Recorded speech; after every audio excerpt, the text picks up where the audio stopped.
pédagogie et pragmatisme. À sa lecture, chacun comprendra vite que la contrainte crée le talent et qu'il n'y a pas plus efficace qu'un individu à qui on en demande toujours plus, à condition toutefois qu'il sache repenser son mode de fonctionnement et qu'il soit capable de modifier le regard qu'il porte sur les choses. Une petite annonce parue dans un quotidien régional avait un jour attiré mon attention. Curé de campagne recherche mère de famille nombreuse pour donner des cours de catéchisme. Étrange paradoxe ou clin d'œil humoristique?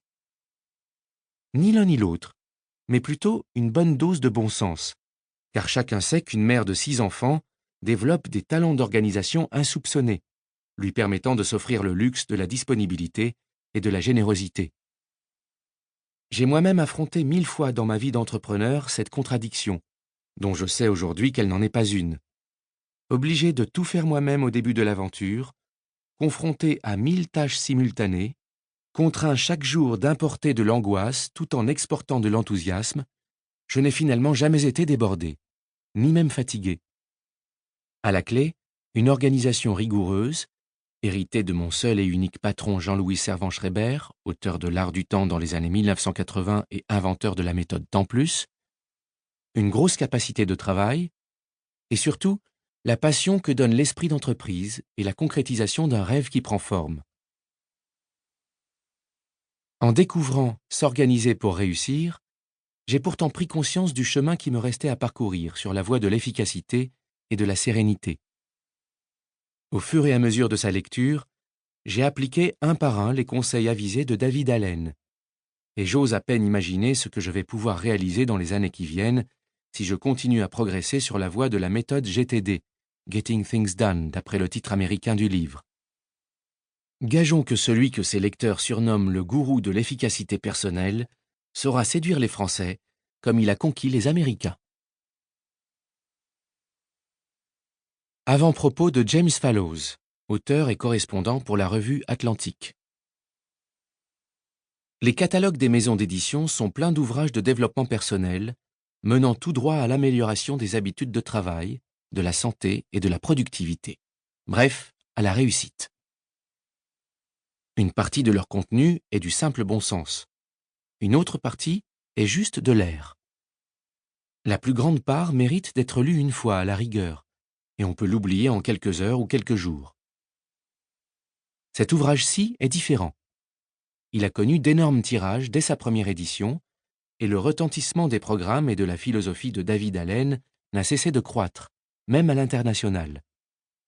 En ce qui me concerne, je dois dire que je l'ai lu attentivement dès sa première version, relu chaque année ou tous les 2 ans, et que j'ai été ravi d'apprendre la sortie de l'édition revue et augmentée que vous avez dans les mains.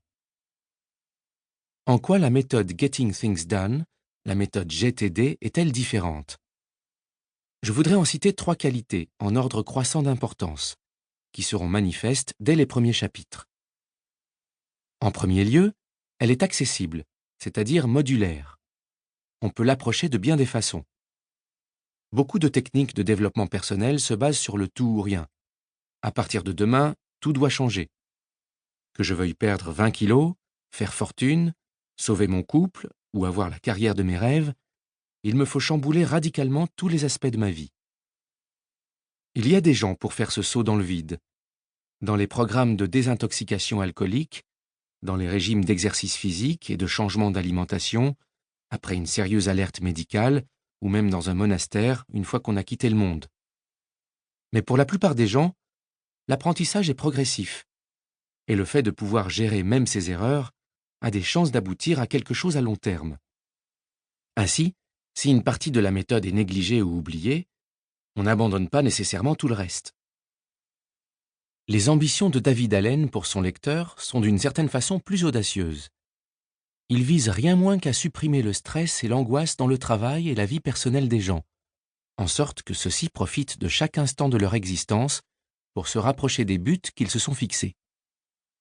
Il y a à ce principe de rares exceptions.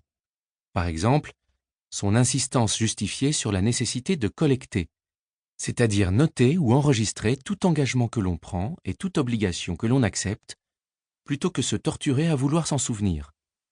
Et son insistance parallèle sur la référence permanente